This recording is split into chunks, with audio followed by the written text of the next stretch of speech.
శ్రీ గణేశాయ నమః. శ్రీ గురుభ్యో నమః. శ్రీ సీతారామలక్ష్మణ సమేత శ్రీ హనుమద్దేవాయ నమః. వాల్మీకి రామాయణంలో సుందరకాండలో హనుమంతుని యొక్క ప్రతాపాన్ని వర్ణిస్తూ ఈ విధంగా తరువాతి శ్లోకంలో వర్ణించాడు. దుష్కరం నిష్పతిద్వంద్వం చికీర్ష్యన్ కర్మవానరః సముదగ్ర శిరోగ్రీవో గవాంపతిరివా బభౌ. ఆ హనుమంతుడు ఎవరూ చేయలేనటువంటిది, వేరొకళ్ళు ఎవరు నెరవేర్చలేనటువంటి దుష్కరమైనటువంటి ఇతరులకు శక్యము కానటువంటి పనికి పూనుకొని ఏ విధమైన అడ్డంకులు లేకుండా చేసుకోవాలని నిశ్చయించుకొని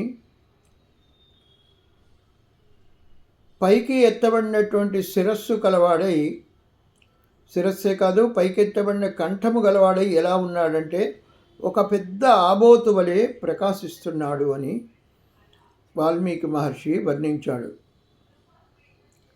అనేకమైన విశేషణాలను ఇక్కడ చెప్పాడు.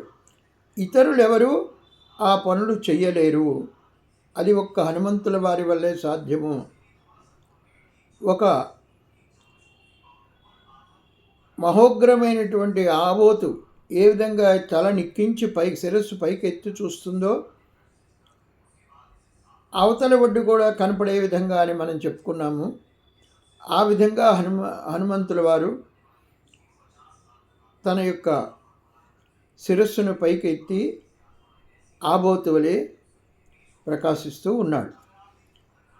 అధ వైడూర్యవర్ణేషు సాద్వలేషు మహాబలః ధీరః సలిలకల్పేషు విచచార యథా సుఖం. అధ అటు పిమ్మట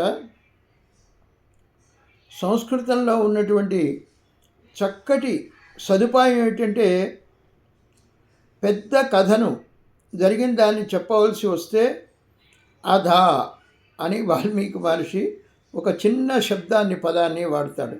అటుపిమ్మట. అటుపిమ్మట అంటే ఎటుపిమ్మట? ఆ వెనకాల కథనంతటినీ మనము చక్కగా గ్రహించగలగాలి. ఆ కథని మళ్ళీ చెప్పడం బాగుండదు, అది దురుక్తి అయిపోతుంది. అలా కాకుండా ఉండడానికి ఒక చిన్న శబ్దాన్ని అధ అని ప్రయోగిస్తాడు మహర్షి. ఈ సంస్కృత, ప్రాకృత, తెలుగు అనేక భాషలు, ప్రపంచ సాహిత్యాలకే తలమానికమైనటువంటిది సంస్కృత సాహిత్యం. దాన్ని సృష్టించినటువంటి వాడు వాల్మీకి మహర్షి.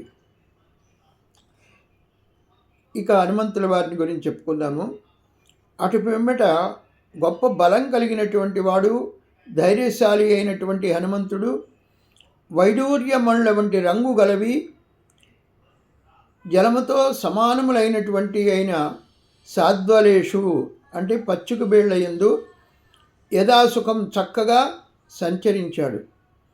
ఆ అటు పిమ్మట మహాబలవంతుడైనటువంటి ధీరుడైనటువంటి హనుమంతుడు వైడూర్యమణుల్లో ఆకుపచ్చ వర్ణంతో దూరం నుంచి చూచినట్లయితే జలం వలె ఉన్నాయి. ఏమిటవి? ఆ పచ్చిక బయళ్ళు. అక్కడ సుఖంగా కొంతసేపు అటు ఇటు పచారులు చేశాడు. దానివల్ల ఏమైంది చెప్తున్నాడు. ద్విజాన్ విత్రాసయన్ ధీమానురసా పాదపాన్ హరన్ మృగాశ్చ సుబహూన్ విఘ్నన్ ప్రవృద్ధ ఇవ కేసరీ. ఇక్కడ ఒక చిన్న విశేషం మీకు చెప్తున్నాను నేను. సంస్కృతంలో ఉండేటటువంటి ఈ పదాలని మాటిమాటికి ఉచ్చరిస్తున్నాను. ఎందుకంటే ఈ పదములను మీరు గ్రహించి చక్కగా మనస్సులో స్థిరంగా ఏర్పరచుకుంటే ఇది మీకు జీవితాలకే చక్కగా ఉపయోగపడుతుంది. అసలు సుందరకాండని వింటేనే, చదివితేనే, పారాయణ చేస్తేనే మన జీవితాల్లో ఉన్నటువంటి అనేకమైనటువంటి సమస్యలు తీరిపోతాయి.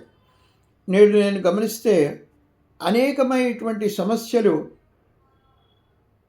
నా చుట్టూ ఉన్నటువంటి ప్రజలకు కానీ జనాలకి అందరికీ కలుగుతున్నాయి. అవన్నీ పోవాలనే సదుద్దేశంతోనే నేను సుందరకాండని ప్రారంభించాను. మీరు ఎప్పుడైనా కారులో వెళ్తూ ఇంట్లో సుఖంగా కూర్చుని అవకాశం ఉన్నప్పుడు ఎప్పుడైనా దీన్ని విన్నట్లయితే చక్కగా మీకు సత్ఫలితాలు అనేకం కలుగుతాయి. పెద్దలు ప్రవచనకర్తలు చాలామంది మాటిమాటికి చెప్తున్నారు, సుందరకాండను విన్నట్లయితే మనకి అమోఘమైనటువంటి ఫలితాలు చేకూరుతాయని. అందుకే ఇందులో ఉండే పదాలని నేను మాటిమాటికి చెప్తున్నాను. సంస్కృతంలో శ్లోకాలు మనం చిన్నప్పటి నుంచి నేర్చుకున్నప్పుడు, మేము కూడా నేర్చుకున్నప్పుడు గురువులు మాటిమాటికి ఆ పదాలని వల్లింపజేసేవాళ్ళు. దీన్ని వల్లెవేయడము అంటారు. ఈ పద్ధతి ద్వారా మనకి శ్లోకాల్లోని కొన్ని పదాలైనా గుర్తుండిపోవాలని నా ఉద్దేశం. ఈ విధంగా ధీమంతుడైనటువంటి హనుమంతుడు అటు ఇటు వేగంగా సంచరిస్తూ ఉంటే పక్షులన్నీ భయపడిపోయాయి. అతని వక్షస్థలం యొక్క ఆఘాతానికి చెట్లు కూలిపోయాయి. అతడు ఎలా ఉన్నాడంటే సింహం విజృంభించినట్లు హనుమంతుడు విజృంభిస్తూ ఉంటే అనేక మృగాలు కూడా ఆ ధాటికి మరణించాయి అని మహర్షి వాల్మీకి వర్ణించి చెప్పాడు. ఇంతగా ధైర్యశాలి అయినటువంటి హనుమంతుడు విజృంభించి లంకా నగరానికి పయనమవుతున్నాడు. తర్వాత సంగతి తర్వాత శ్లోకంలో చూద్దాం.